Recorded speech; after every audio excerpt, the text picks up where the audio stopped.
बुलढाणा जिल्ह्यातल्या मोताळा तालुक्यात पावसानं हाहाकार माजवला असून यात शेतकऱ्यांचं मोठ्या प्रमाणात नुकसान झालंय। बुलढाणा विधानसभा मतदारसंघाचे आमदार संजय गायकवाड यांनी शेतकऱ्यांच्या बांधावर जाऊन नुकसानीची पाहणी केली। आमदार गायकवाड शेतकऱ्यांना दिलासा देण्यासाठी शेताच्या बांधावर गेले। लवकरच शासनाची मदत शेतकऱ्यांपर्यंत पोहोचणार असल्याचंही त्यांनी सांगितलं।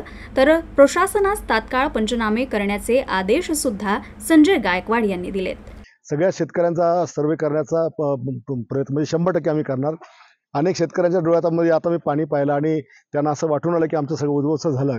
त्यांना मी सांगितलं की आपण एकदम असं काही मनाला वाईट वाटून घेऊ नका, दुःखाचा क्षण आहे, नुकसान आहे, पण सरकार पाठीशी आहे आणि शासनाकडून आपण प्रत्येक शेतकरी, एक पण शेतकरी आपण मदतीशिवाय वंचित ठेवणार नाही।